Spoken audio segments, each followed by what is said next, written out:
Boa, rapaziada, que tá acompanhando esse corte aqui no canal Cortes do Isso Não é Podcast, canal oficial do programa Isso Não é Podcast. Então já deixa seu like, deixa sua inscrição, curte e compartilha. Ô Wagner, só continuando nesse assunto, pra gente passar por esse assunto guerra e tal, o espírito de um soldado ou de um civil que tá ali lutando pelo seu país, isso no caso da Ucrânia, ele desencarnado, é a mesmíssima coisa, vamos supor, de um espírito desencarnado de um policial que tá no Rio de Janeiro contra um traficante e vice-versa, ou por ser uma coisa, até por ter culturas diferentes e tal, existe uma diferença? Pode existir uma diferença no condicionamento de cada um, porque a pessoa ali, por exemplo, o Brasil é um país multicultural, multirracial e tem 500 anos. Então a gente não tem, enquanto povo brasileiro, uma identidade como o europeu tem, de milhares de anos com a terra. O americano tem isso porque teve uma colonização inglesa.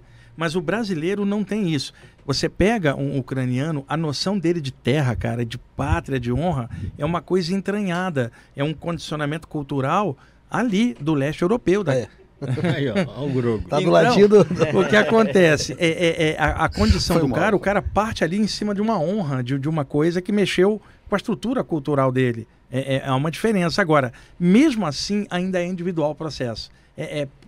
Cada um. Não é uma coisa padrão. Não tem como dar um padrão. Agora, uma pessoa desencarnando com a ideia de estar impulsionado contra algo, contra alguém, ela pode carregar esse impulso pro lado de lá. Aí vai vigiar o caráter dela. Opa, peraí. Opa, sabe? E depende pelo que ela tá lutando também ou não? Não, depende, porque pode ter um canalha lutando por um princípio nobre numa guerra. Então, se ele estiver lutando por uma causa que ele não acredita. Exato, tem uma série de possibilidades. Depois eu tô falando, mesmo sendo coletivo, ainda é individual. É o que cada um carrega dentro de si. Você tem, por exemplo, alguém que pode estar na guerra e que é totalmente pacifista, empurrado culturalmente. Ele é contra aquilo, mas ele foi porque o pai foi, o avô foi, ele vai. É um exemplo que eu tô dando. Então, vai vigiar o caráter, mas não é fácil. Num bolo de guerra, a gente não tem como separar um a um. Espiritualmente, há maneira de ver, mas aqui no bolo, a gente não tem como avaliar isso. E uma coisa importante, o corpo espiritual tende a ir na direção do que a pessoa pensa.